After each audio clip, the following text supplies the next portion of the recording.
Bonsoir à tous, heureux de vous retrouver. Alors nous allons commencer des cours de biochimie et ce soir nous allons entamer un cours de biochimie concernant la glycolyse. Alors bien évidemment, avant de parler de la glycolyse, tout d'abord, définissons qu'est-ce que c'est que la biochimie. La biochimie, c'est l'ensemble de réactions qui ont lieu ou qui sont utilisées par les êtres vivants pour faire des synthèses qu'on appelle des réactions d'anabolisme ou bien pour dégrader des substrats appelés des réactions d'anabolisme pour produire bien évidemment de l'énergie. Alors, tous ces processus biochimiques réactionnels au niveau du vivant, on va les voir au niveau vraiment de la structure la plus caractéristique définissant les êtres vivants qui est la cellule. Alors au sein de la cellule, cette dernière est dotée d'une certaine activité. Cette activité nécessite un apport d'énergie. Cette énergie, bien évidemment, est synthétisée ou bien produite par des processus métaboliques. Alors tout d'abord, qu'est-ce que c'est que le métabolisme? Le métabolisme, c'est l'ensemble des réactions biochimiques qui se produisent au sein d'une cellule et qui permettent l'activité cellulaire. Prenons l'exemple, par exemple, des myofibrilles qui sont dotées d'une capacité de se contracter. Toutes les activités cellulaires diffèrent d'une cellule à l'autre et bien sûr, cette activité nécessite de l'énergie. Alors pour le métabolisme, on peut distinguer deux grands types de voies. Le métabolisme du genre catabolisme et l'anabolisme. Alors pour le catabolisme, ce sont des voies de dégradation. Nous allons bien évidemment étudier dans cette capsule la glycolyse. Par la suite, je vous proposerai des capsules concernant le cycle de Krebs et la fermentation. Il y en aura d'autres, bien évidemment, la phosphorylation oxydative par exemple. Alors, quant à l'anabolisme, ce sont des voies de synthèse. Synthèse de protéines. Nous allons bien évidemment par la suite étudier la synthèse des protéines, cette synthèse qui est une étape primordiale dans la vie de la cellule. On peut par exemple trouver des protéines de structure qui font partie de la structure de la membrane cytoplasmique. Il y a des protéines qui ont un rôle fonctionnel. Il y a aussi la synthèse des hormones, dont une grande partie à la base, ce sont des protéines. Bien sûr, nous allons aussi, dans la voie de synthèse, étudier la synthèse des lipides. Alors, avant de commencer la glycolyse, tout d'abord, le mot glycolyse au niveau étymologie est composé d'une partie qu'on peut appeler glyc, qui veut dire sucré, et l'autre partie qui veut dire lysis, qui veut dire la dissolution. Donc ce qui fait que dans cette capsule, nous allons tout simplement étudier la dégradation du sucre qui est le glucose dans notre capsule. Alors la question, ou plutôt la problématique que nous allons étudier, quelle est l'origine du sucre, d'où il vient, comment la cellule l'exploite, sous quelle forme on peut le trouver au sein de la cellule, et bien évidemment nous allons passer par étudier en grande partie cette glycolyse et déterminer l'ensemble de ces réactions qui sont au nombre de 10. Notez que ces réactions sont catalysées par des enzymes spécifiques que nous allons citer bien évidemment, leur nom et leur fonction.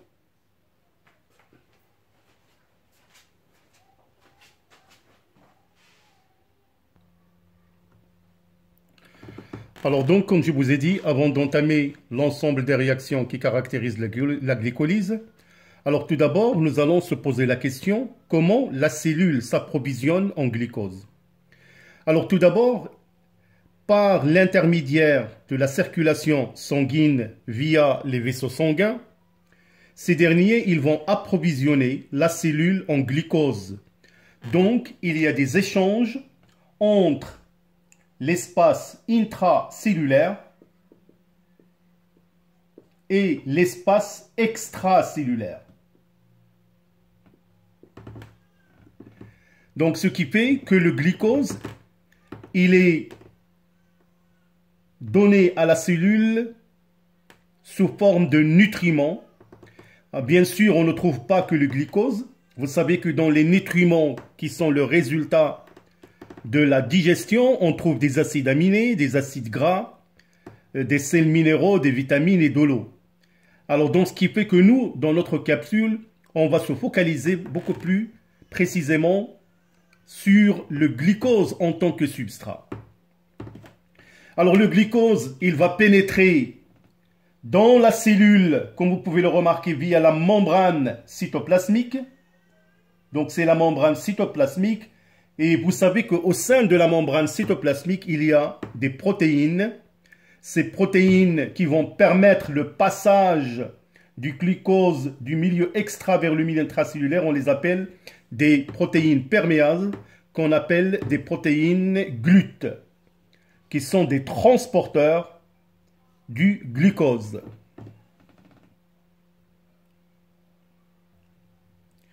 Alors, quand le glucose est à l'intérieur de la cellule, bien évidemment, la cellule peut l'utiliser en cas de besoin pour générer de l'ATP, c'est-à-dire de l'énergie. Mais on trouve qu'au niveau de certaines cellules, comme les fibres musculaires, les cellules nerveuses ou bien au niveau du muscle cardiaque, le glucose, il est transformé sous forme de réserve à l'intérieur de la cellule sous forme de glycogène. Alors c'est le même processus, on l'observe aussi chez les champignons qui peuvent aussi mettre de réserve du glucose sous forme de glycogène. Alors que dans les cellules végétales peuvent utiliser des réserves en glucose, mais sous forme amidon. Donc, le glycogène ou l'amidon, tout dépend du type cellulaire. C'est une réserve du glucose que la cellule, bien évidemment, peut utiliser au cas de besoin. Alors maintenant, on peut se poser la question, comment les cellules dégradent le glucose afin de récupérer de l'énergie directement utilisable?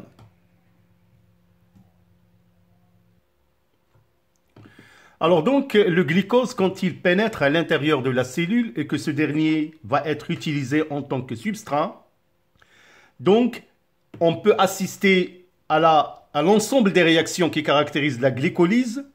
Alors remarquez que ces réactions ont lieu dans le hyaloplasme ou bien le cytosol de la cellule. Donc nous verrons bien évidemment les réactions qui caractérisent la glycolyse et combien d'énergie sous forme d'ATP la cellule va synthétiser. Nous allons voir par la suite, bien évidemment, que le processus du catabolisme du glucose se poursuit, mais cette fois-ci, nous verrons les processus qui vont avoir lieu au niveau d'un organite qui est la mitochondrie, où nous allons décrire le cycle de Krebs, la phosphorylation oxydative.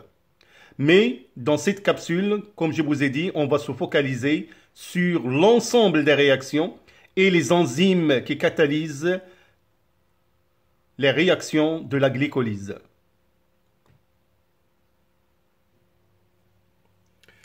Alors donc la glycolyse est une dégradation partielle du glucose de formule chimique C6H12O6.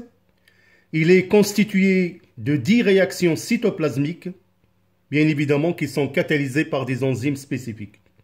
Alors nous allons maintenant détailler l'ensemble de ces réactions qui vont permettre la transformation du glucose en pyruvate. Donc, le substrat ou bien le produit final de la glycolyse, c'est le pyruvate, encore appelé l'acide pyruvique.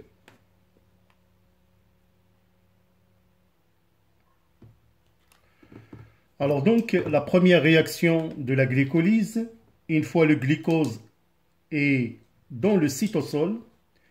Alors le glucose de formule cyclique, comme vous pouvez le remarquer, il va subir une transformation, c'est-à-dire on assiste à un transfert d'un groupement phosphoryle de l'ATP sur le glucose pour donner du glucose 6-phosphate.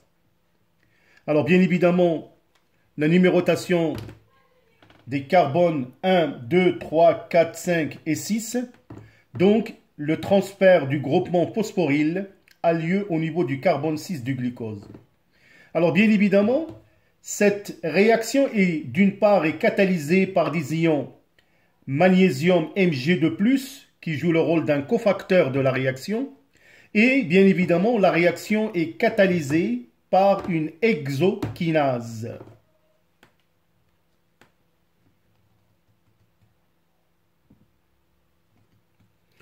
Alors notez que l'enzyme qui catalyse cette première réaction, qui est l'hexokinase, qui fait partie de la famille des kinases. Alors les kinases sont des enzymes qui transfèrent des groupements phosphoryles, donc les groupements phosphoryles qu'on peut noter PO3 2-.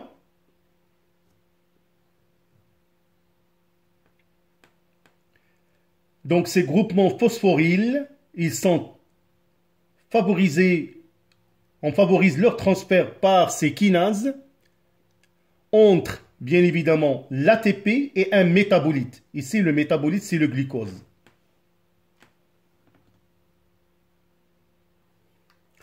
Alors, on peut bien évidemment ajouter de plus que l'hexokinase, c'est une enzyme qui est très peu spécifique. En général, il est présente dans beaucoup de cellules.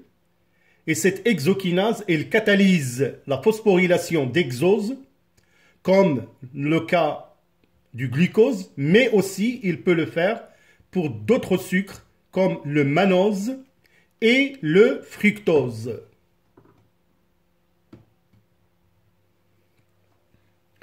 Alors il faut bien noter que cette première réaction dans la glycolyse, elle est primordiale et même très importante.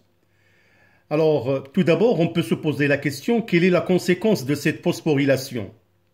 Alors, tout d'abord, on peut dire que le transfert de ce groupement phosphoryle de l'ATP sur le glucose permet d'une part l'augmentation de la réactivité chimique du glucose, c'est-à-dire que la cellule ne peut l'utiliser que sous cette forme-là. Donc, et d'autre part, on peut dire que la séquestration du glucose dans le cytosol, donc il est pratiquement séquestré, il ne peut plus sortir du cytosol vers le milieu extracellulaire. Et vraiment, c'est une étape très importante.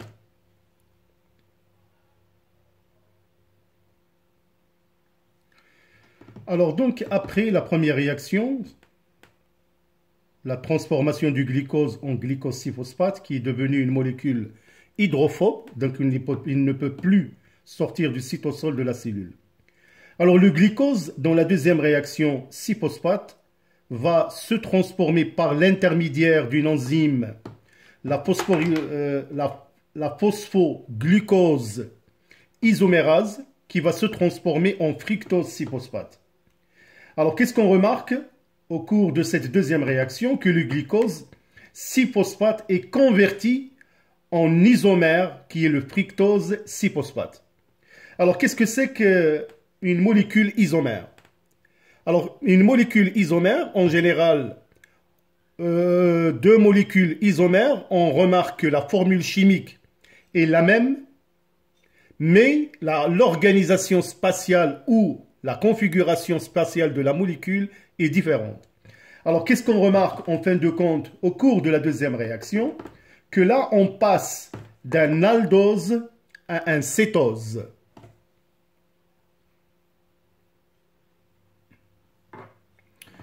Alors, au cours de la troisième réaction de la glycolyse, on assiste à un transfert d'un groupement phosphate de l'ATP à l'autre extrémité du sucre. Cette réaction, elle est catalysée par l'enzyme, la phosphofructokinase. Donc c'est une phosphofructokinase qui va favoriser le transfert de ce groupement phosphoryle. Alors notez bien évidemment que la réaction, elle aussi, il est catalysée par des ions magnésium comme cofacteur de la réaction.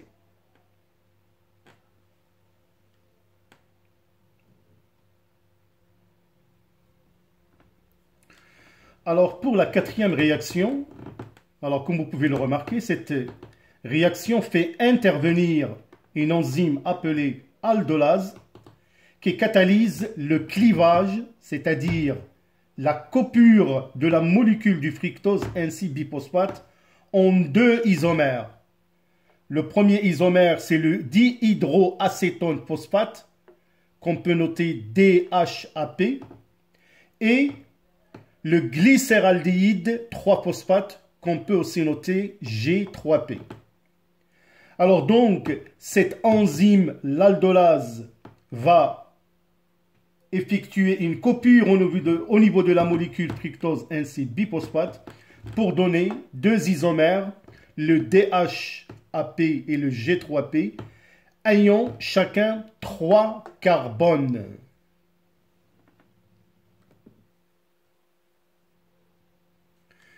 Alors, il est à noter bien évidemment que seul le glycéraldéhyde 3-phosphate qui est utilisé, ou plutôt qui sera utilisé dans la suite de la glycolyse. Donc, ce qui fait que la cellule peut transformer le DHAP en glycéraldéhyde par une enzyme appelée isomérase. Donc, c'est vraiment à retenir. La forme chimique que la cellule utilise, c'est le glycéraldéhyde 3-phosphate, ce qui fait que lors de la disparition de ce composé, une enzyme, l'isomérase, va transformer le DHAP en glycéraldéhyde 3-phosphate pour poursuivre le reste de la glycolyse.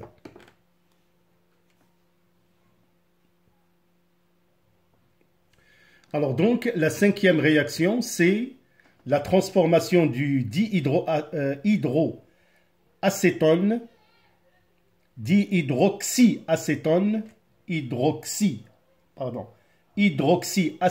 phosphate en glycéraldéhyde 3-phosphate par l'intervention de l'isomérase. Et comme je vous ai dit, donc c'est le glycéraldéhyde 3-phosphate qui poursuit le reste de la glycolyse. Donc, la sixième réaction. Alors donc, la sixième réaction, le glycéraldéhyde 3-phosphate va se transformer en 3-biphosphate glycérate. Alors, qu'est-ce qu'on observe dans cette réaction? Alors, tout simplement, remarquez que dans cette réaction, l'enzyme qui catalyse la réaction, qui est la phosphoglycéraldéhyde déshydrogénase, alors cette enzyme va catalyser deux réactions. La première, il va oxyder le sucre, ce qui favorise le transfert de protons H+, et d'électrons sur un transporteur, le NAD+, le nicotinamide adénine dinucléotide, qui va être réduit en NADH H+. Donc, par cette transformation de ce transporteur, la cellule va acquérir un certain pouvoir réducteur.